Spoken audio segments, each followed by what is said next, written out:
Hi, I'm Jacqueline and we're here at the Soak office and we're doing a little blocking demo on hats, courtesy of request from Kayla on Twitter, who just finished her first knit hat. She's in Toronto and she didn't know how to block it or finish it. So we're going to use this hat we have here today, and as you saw, we filled our fill basin with some water and some citrus soak. So we're going to put it in and we're just going to let it soak for 15 or 20 minutes.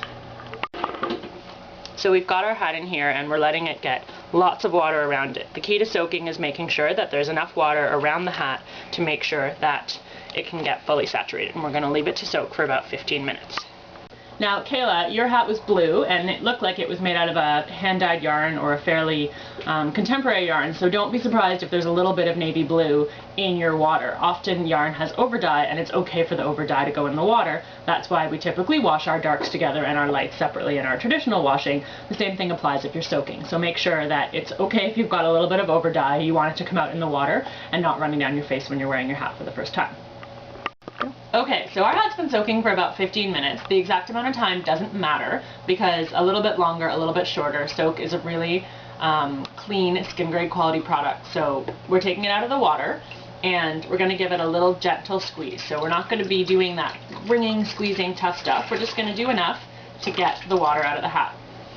So we've chosen a striped hat, which is a little bit similar to Kayla's hat, which has cables on it, because we want to make sure that we keep our stripes straight and our lines straight when we dry our hat. So we've taken it out, we're going to lie it down on our towel, and this is where we're going to flatten it out to make sure that we've got all of our stripes straight. Okay, so we put our hat down, and as you can see, our stripes aren't really lying straight. So what we want to do is we want to flatten out our hat to roll it in a towel and to get our vertical lines really straight so that when we block it and finish it, it's perfectly straight. So fold up our towel, roll it up, and then we're not going to wring and twist and squeeze, we're just going to pat really hard. If I were at home, I might put this on the floor and give it a good step on, just to make sure that all the water is coming out. But I can feel that the water is coming out in the towel.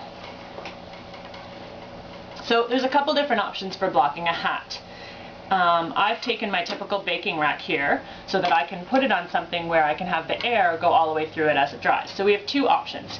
If you have a small ball or a hat block, that's what they're designed for, or I found a handy dandy old ice cream container, we can put the hat on the container to give it a round shape to block.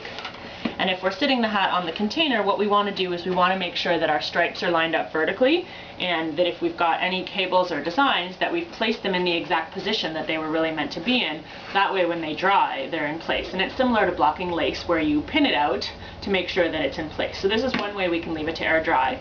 Another way we can leave it to air dry is if we don't have a container, we can put it out on an air surface like this.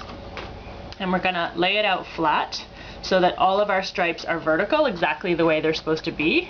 And so what we're basically doing is, after being in the water, we're reshaping our hat so that when it dries, it's in the exact shape that we want it to be.